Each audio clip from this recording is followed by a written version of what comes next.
আসসালামু আলাইকুম ওয়া রাহমাতুল্লাহ। প্রিয় শিক্ষার্থী, আজকে তোমাদের এসএসসি আইসিটি এর তৃতীয় অধ্যায়ের দ্বিতীয় অংশ থেকে ঢাকা বোর্ডে একটা কোশ্চেন এসেছিল 2016 সালে।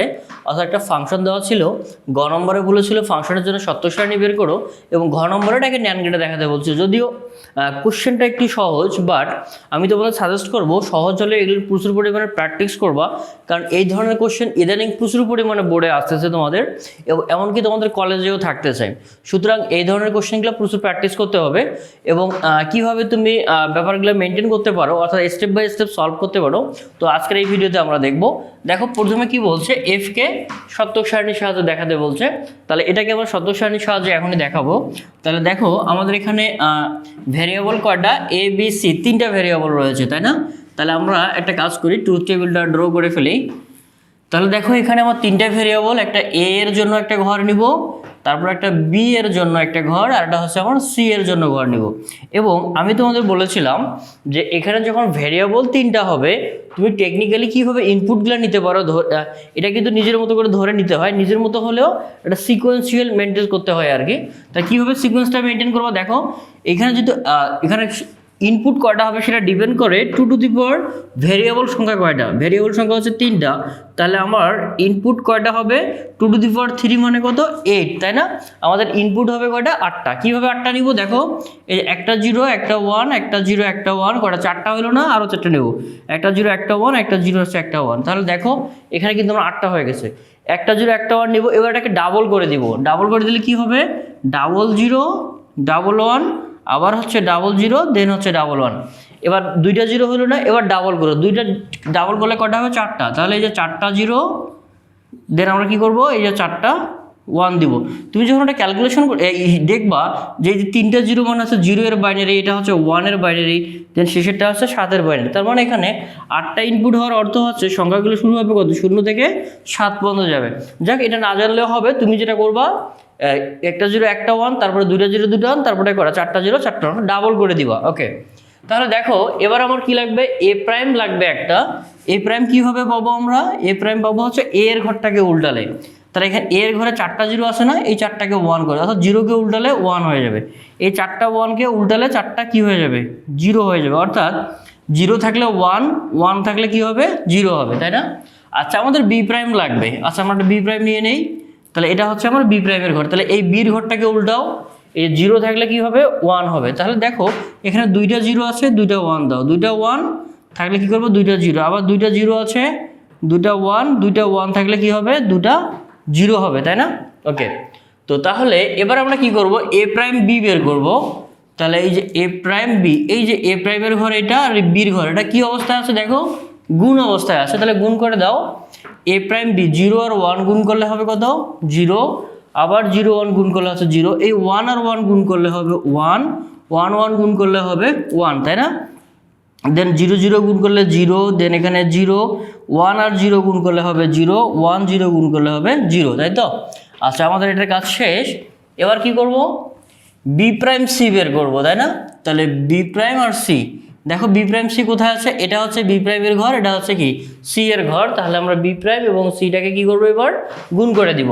তাহলে 0 আর 1 গুণ করলে হচ্ছে 0, 1 1 গুণ করলে হচ্ছে 1, দেন হচ্ছে 0, 1 0 গুণ করলে 0 পাবো, দেন হচ্ছে এখানে 0, এবার ওখানে 1 পাবো, কারণ এখানে একটা 1 এখানে একটা 1 আছে, তাই তো? দেন আবার এখানে গুণ করলে 0, দেন এটা হচ্ছে কত, 0। ওকে, আমাদের কাজ প্রায় শেষ। তাহলে আমাদের এবার ফাংশনটা কত দেওয়া আছে, ফাংশনটা এ প্রাইম বি প্লাস বিসি।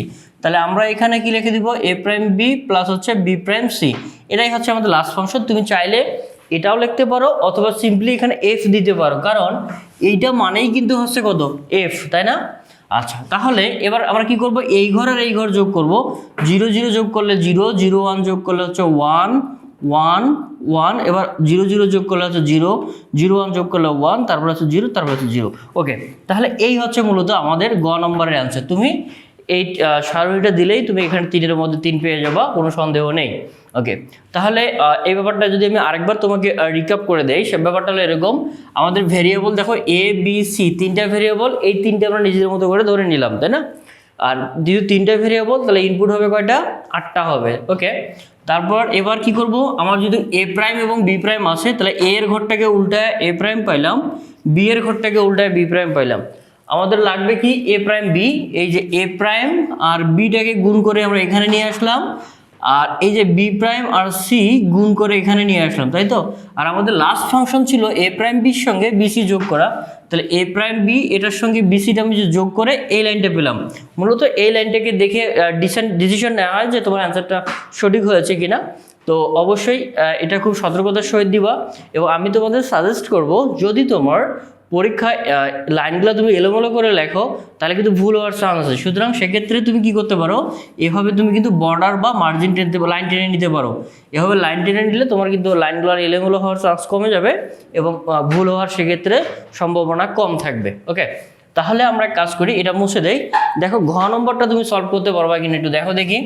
ঘ নম্বরে বলেছে যে এই ফাংশন এফ কে শুধুমাত্র তুমি ন্যান্ড গেটে দেখাতে পারো কিনা। তো আমি তোমাদের সাজেস্ট করব যে যদি তোমরা ওই ভিডিওটা না দেখে থাকো, অর্থাৎ কিভাবে যে কোনো একটা ফাংশনকে তুমি সত্য সারণীর সাহায্যে যে কোনো একটা ফাংশনকে তুমি কিভাবে ন্যান্ডে দেখাইতে পারো অথবা নরে দেখাইতে পারো, সেই ভিডিওটা দেখে আসো। পাশাপাশি ন্যান্ড যে একটা সার্বজনীন গেট, ওই ভিডিওটাও দেখবা, কারণ ওই ভিডিওটা আমাদের লাগবে যখন আমি গেটের সাহায্যে দেখাবো। তাহলে চলো আমরা এটা কিভাবে করতে পারি সেটা একটু দেখে আসি।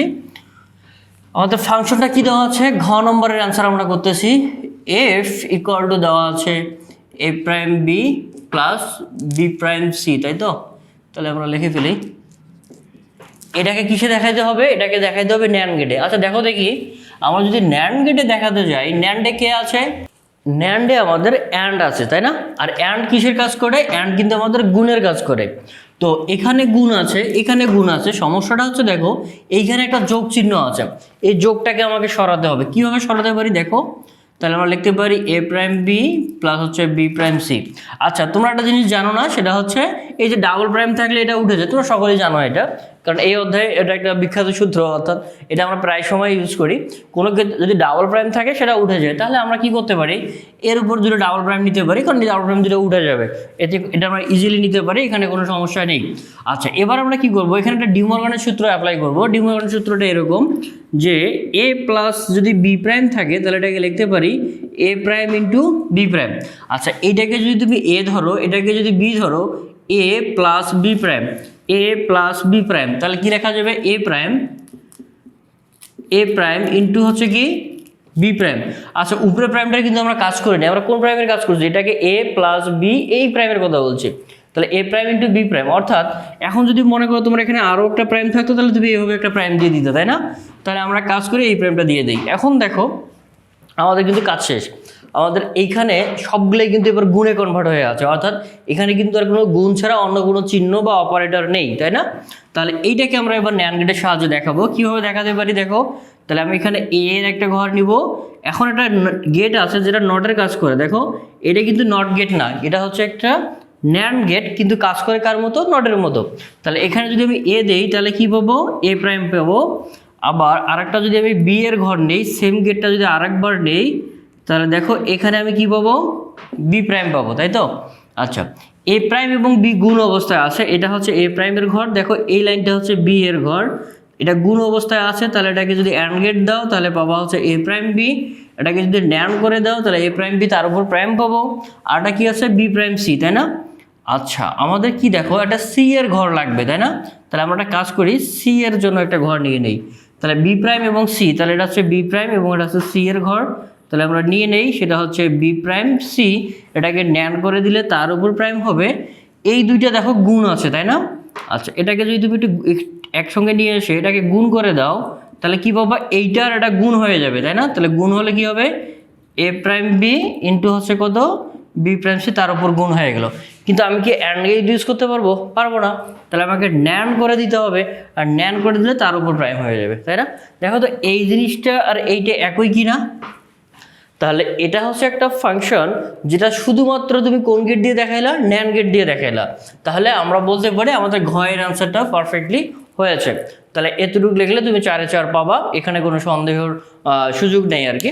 তো দেখো এই কোশ্চেনগুলো কিন্তু খুবই সহজ, তুমি এখানে 2 লাইন লিখলা, একটা চিত্র দিলা, তাহলে কিন্তু 4 পেয়ে গেলা। সুতরাং এই অধ্যায়ের কোশ্চেনগুলো প্রচুর পরিমাণে প্র্যাকটিস করবা, এবং বিশেষ করে কোনো একটা ফাংশনকে কিভাবে ন্যান্ডে দেখানো যায় অথবা কিভাবে নরে দেখানো যায়, এই কোশ্চেনগুলো তোমাদের বোর্ডে প্রচুর পরিমাণে আসে। সুতরাং এগুলো প্র্যাকটিস করবো, এবং আমি চিন্তা করতেছি তোমাদের এই অধ্যায়ের সবগুলো বোর্ড কোশ্চেন ইনশাআল্লাহ খুব দ্রুত স্টেপ বাই স্টেপ সমাধান দিয়ে দিব।